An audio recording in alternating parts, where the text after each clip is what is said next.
ಕನ್ನಡಿಗರಿಗೂ ನಮಸ್ಕಾರ.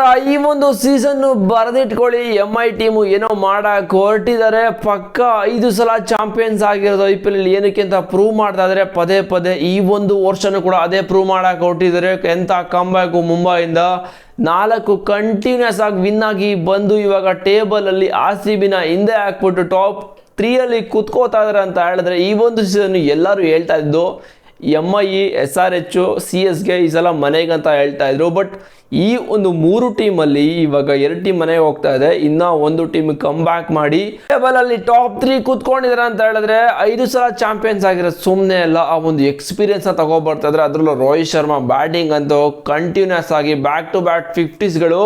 ಸೊ ಅದಕ್ಕೂ ಮುಂಚೆ MI ಈ ಒಂದು ಮ್ಯಾಚ್ ಅಲ್ಲಿ ಟಾಸ್ ನ ಗೆದ್ದು ಬೌಲಿಂಗ್ ತಗೋತಾರೆ. ಈ ಒಂದು ಬೌಲಿಂಗ್ ಅಟ್ಯಾಕ್ ಅಲ್ಲಿ ಸೊ ನಿಮ್ಗೆ ಗೊತ್ತಿರೋ ಹಾಗೆ SRH ಅವರು ಟಾಸ್ ಗೆದ್ರೆ ಬ್ಯಾಟಿಂಗ್ ನೇ ತಗೊಳ್ಳೋದು ಅಂತ ಈ ಒಂದು ಸೀಸನ್ ಸ್ಟಾರ್ಟ್ ಆಗೋ ಮುಂಚೆನೆ ಹೇಳ್ಬಿಟ್ಟಿದ್ರು.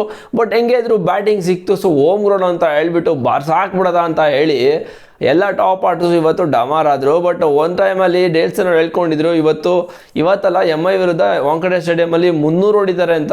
27ನೇ ತಾರೀಕು ಇಲ್ಲ 17ನೇ ತಾರೀಕು ಓಕೆನಾ ಮ್ಯಾಚ್ ನಡೀತಲ್ಲ ವಾಂಕಡೆ ಸ್ಟೇಡಿಯಂ SRH ಮತ್ತು ಮುಂಬೈ. ಆ ಒಂದು ಮ್ಯಾಚಲ್ಲಿ ಡೇಲ್ಸನ್ ಹೇಳ್ಕೊಂಡಿದ್ದು ಫಸ್ಟ್ ಮ್ಯಾಚ್ ನೋಡಿಬಿಟ್ಟು ಇವರು 240 ಹೊಡಿದ್ರಲ್ಲ, ಆ ಮ್ಯಾಚ್ ನೋಡಿಬಿಟ್ಟು ವಾಂಕಡೆಯಲ್ಲಿ 200-300 ರನ್ ಹೊಡಿತಾರೆ MI ವಿರುದ್ಧ ಅಂತ ಹೇಳಿದರು. ಬಟ್ MI ಒಳ್ಳೆ ರಿವೆಂಜ್ ತಗೊಂಡಿದ್ದಾರೆ ಡೇಲ್ಸ್ಟನ್ ವಿರುದ್ಧ ಮತ್ತು SRH ವಿರುದ್ಧ. ಏನು 2 ಮ್ಯಾಚ್ ಡಾಮಿನೇಟ್ ಮಾಡಿರೋ, ಸುಮ್ಮನೆ ಗೆದ್ದಿರೋದಲ್ಲ MI ಅವರು SRH ಮೇಲೆ ಡಾಮಿನೇಟ್ ಮಾಡಿ ಗೆದ್ದಿರೋದು. MI ಹೋಮ್ ಗ್ರೌಂಡಲ್ಲೂ ಅದೇ ಥರ ಮಾಡಿದ್ರು, ಮತ್ತು SRH ಹೋಮ್ ಗ್ರೌಂಡಲ್ಲೂ ಬಂದು ಇವರು ಡಾಮಿನೇಟ್ ಮಾಡಿ ಗೆದ್ದರು. ಎಂಥ ಬೌಲಿಂಗ್ ಅಟ್ಯಾಕ್ ಮಾಡಿದ್ದು ಇವತ್ತು MI. ದೀಪಕ್ ಚಾರ್ ಮತ್ತು ಟ್ರೆಂಟ್ ಬೋಲ್ಟ್ ನುಂಗಾಕಿದ್ರು ಎಲ್ಲ ಟಾಪ್ ಆರ್ಡರ್ ಬ್ಯಾಟ್ಸ್ಮನ್ SRH ಕಡೆ. ಯಾರೂ ಆಡಲಿಲ್ಲ ಓಕೆನಾ. ಟ್ರಾವಿಸ್ ಹೆಡ್, ಅಭಿಷೇಕ್ ಶರ್ಮಾ, ನಿತೀಶ್ ಕುಮಾರ್ ರೆಡ್ಡಿ, ಅನಿಕೇತ್ ವರ್ಮಾ ಯಾರು ಕೂಡ ನಿಂತ್ಕೊಂಡಿಲ್ಲ. ಎಲ್ಲರೂ ಉಡೀಸೋದ್ರು. 4 ವಿಕೆಟ್ ತಗೊಂಡಿದ್ರು. ಟ್ರೆಂಟ್ ಬೋಲ್ಟ್ ಅಂದರೆ ಸುಮ್ಮನೆ ಅಲ್ಲ, ಅವ್ರು ಯಾವಾಗಲೂ ಕೂಡ ಫಸ್ಟ್ ಓವರಲ್ಲೇ ಒಂದು ವಿಕೆಟ್ ತೆಗಿತಾರೆ. ಸೊ ಇವತ್ತಿನ ಮ್ಯಾಚಲ್ಲಿ 4 ವಿಕೆಟ್ ತಗೊಂಡು ಪ್ಲೇಯರ್ ಆಫ್ ದಿ ಮ್ಯಾಚ್ ಅವರೇ ಆಗ್ತಾರೆ ಅಂತಲೇ ಹೇಳ್ತೀನಿ. ಸೊ ದೀಪಕ್ ಚಾರ್ ಕೂಡ ಸಖತ್ತಾಗಿ ಬೌಲಿಂಗ್ ಮಾಡೋಕ್ಕೋದ್ರು.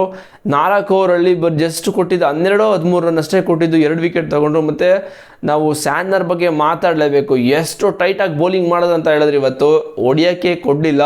ಈ SRH ಕಡೆ ಟಾಪ್ 4 ಔಟ್ ಆದಮೇಲೆ ಗ್ಲಾಸನ್ ಸ್ವಲ್ಪ ಹೊತ್ತು ನಿಂತ್ಕೊಂಡು 70 ರನ್ ಆಡಿದ್ರು.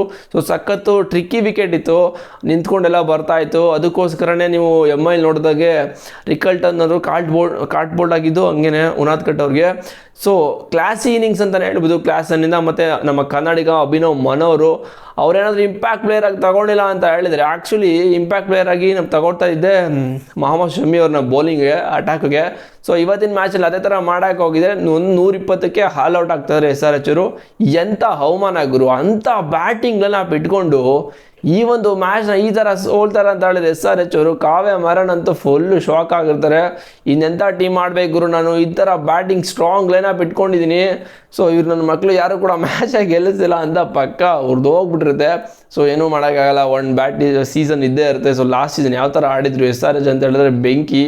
ಸೊ ಈ ಒಂದು ಸೀಸನ್ ಬೆಂಕಿ ಎಲ್ಲ ಆರೋಗ್ಬಿಟ್ಟಿದೆ. ಸೊ ಏನೂ ಮಾಡೋಕ್ಕಾಗಲ್ಲ. ಬಟ್ ಇವತ್ತಂತೂ ಟಾಪ್ ಆರ್ಡರ್ಸ್ ಎಲ್ಲ ಉಡೀಸಾದ್ಮೇಲೆ ಕ್ಲಾಸನ್ ಮತ್ತು ಅಭಿನವ್ ಮನೋರ್ ಸೇರ್ಕೊಂಡು ಒಂದು ಬಿಗ್ ಪಾರ್ಟ್ನರ್ಶಿಪ್ನ ಮಾಡಿದ್ರು. ಅಲ್ಲಿಂದ 160-155 ಅಷ್ಟೇ ಕೊಟ್ಟಿದ್ದು ಟಾರ್ಗೆಟು. ಸೊ ಈ ಒಂದು ಟಾರ್ಗೆಟ್ನ ಸೀರಿಯಸ್ಲಿ ಈಸಿಯಾಗಿ ಚೇಸ್ ಮಾಡಿದ್ದೆ MI ಅವರು. ಏನು ಚೇಸ್ ಮಾಡಿದ್ರು ಗುರು. ರಿಕಲ್ಟನ್ ಮತ್ತು ಎಂದಿನಂತೆ ರೋಹಿತ್ ಶರ್ಮಾ ಓಪನಿಗೆ ಬಂದರು. ರಿಕಲ್ಟನ್ ಅರ್ಲಿ ಔಟ್ ಆದರು. ಸೆಕೆಂಡ್ ಓವರಲ್ಲೇ ಉನಾದ್ಕಟ್ ಅವ್ರಿಗೆ ಕಾಟನ್ ಬೋಲ್ಡ್ ಆದರು. ಅಲ್ಲಿಂದ ವಿಲ್ ಜಾಕ್ಸ್ ಬಂದು ಸ್ವಲ್ಪ ಹೊತ್ತು ಆಡ್ತಾ ಇದ್ರು. ಅವರು ಕೂಡ ಬೇಗ ಮುಗಿಸೋದ ಅಂತ ಹೋಗಿ ಔಟ್ ಆದರು. ಅವ್ರ ಜೊತೆ ಆಡಿದ್ದು ರೋಹಿತ್ ಶರ್ಮಾ. ಏನು ಇನ್ನಿಂಗ್ಸ್ಗೂ Rohit Sharma back to back 50s 50 ತಗೊಳ್ಳಿ. ನನ್ನ ಬಗ್ಗೆ ಮಾತಾಡ್ತೀರಾ ಅಂತ ಹೇಳಿ ಬ್ಯಾಕ್ ಟು ಬ್ಯಾಕ್ 50ನ ಹೊಡೆದ್ಬೇಕು ರೋಹಿತ್ ಶರ್ಮಾ. ಇವತ್ತು ಒಳ್ಳೆ ಕಮ್ ಬ್ಯಾಕ್ ಮಾಡಿದರೆ. ಲಾಸ್ಟ್ ಮ್ಯಾಚ್ ಕೂಡ 76 ಹೊಡೆದಿದ್ರು, ಈ ಒಂದು ಮ್ಯಾಚಲ್ಲಿ 76 ಹೊಡೆದ್ರು. But unfortunately yorker ball block ಮಾಡಿದ್ರು. ಬಟ್ ಅದು ಫುಲ್ ಟಾಸ್ ಹೋಗಿ ಅಭಿಷೇಕ್ ಶರ್ಮಾ ಕೈ ಕೂತ್ಕೊಬಿಡ್ತು ಮಿಡ್ ವಿಕೆಟಲ್ಲಿ. ಸೊ ಏನೂ ಮಾಡೋಕ್ಕಾಗಲ್ಲ. ಬಟ್ ಏನು ಬ್ಯಾಟಿಂಗ್ ಗುರು. ಸೂರ್ಯಕುಮಾರ್ ಯಾದವ್ ಅಂತೂ ಬೆಣ್ಣೆಲಿ ಕೂದಲು ತೆಗ್ದಂಗೆ ಹೊಡಿತಾರೆ. ಸೀರಿಯಸ್ಲಾಗಿ ಸಖತ್ತಾಗಿ ಫಿನಿಶ್ ಮಾಡಿದ್ರು. ಬೇಗ ಫಿನಿಶ್ ಮಾಡೋದ ಮತ್ತು ನೆಟ್ ರನ್ ಕೂಡ ಇನ್ಕ್ರೀಸ್ ಮಾಡ್ಕೊಳ್ಳೋದು ಅಂತ ಹೇಳ್ಬಿಟ್ಟು ಸೂರ್ಯಕುಮಾರ್ ಅದು ಬೇಗ ಮುಗಿಸ್ಬಿಟ್ರು. ಸೊ SRH ಅವರು ಈ ಒಂದು ಸೀಸನಿಂದ ಔಟ್ ಆಗ್ತಾ ಇದ್ದಾರೆ. ಬಟ್ ಅವ್ರಿಗೆ ಚಾನ್ಸ್ ಇದೆ. ಬಟ್ ಇರೋ ಮ್ಯಾಚ್ ಎಲ್ಲನೂ ಗೆಲ್ಲಬೇಕು, ಅದು ರನ್ ರೇಟಿಂದ ಗೆಲ್ಲಬೇಕು. ಇಲ್ಲ ಅಂದರೆ CSK ಮತ್ತು SRH ಅವ್ರಿಗೆ ಓಕೆ ಫ್ರೆಂಡ್ ಬಾಯ್ ಅಂತ ಹೇಳಿ ಈ ಒಂದು ಸೀಸನ್ನು ಅವ್ರಿಗೆ ಹಣ್ಣು ಕಾಯಿ ಕೊಟ್ಬಿಟ್ಟು ಕಳಿಸ್ಬೇಕು ಅಷ್ಟೇ, ಆ ಥರ ಆಗಿದೆ. ಸೊ ನೆಕ್ಸ್ಟ್ ಸೀಸನ್ನು ಧೋನಿ ಹೇಳ್ಕೊಂಡಿದ್ದಾರೆ ಒಂದು ಯಾವುದೋ ಇಂಟರ್ವ್ಯೂಲ್ಲಿ, ಈ ಸಲ 11 ಅಷ್ಟೊಂದೇನೋ ನಾವು ಸ್ಟ್ರಾಂಗ್ ಆಗಿಲ್ಲ, ನೆಕ್ಸ್ಟ್ ಇಯರ್ ನಾವು ಬಂದು ಆಡ್ತೀವಿ ಅಂತ ಹೇಳ್ಕೊಂಡು ಎಲ್ಲೋ ನೋಡಿದ್ದೆ. ಹಂಗಿದ್ರೆ ಖಚಿತ ನೆಕ್ಸ್ಟ್ ಇಯರು ಧೋನಿಯವರು ಆಡೋದು ಅಂತ ಫಿಕ್ಸ್ ಆಯಿತು ನನಗೂ ಕೂಡ.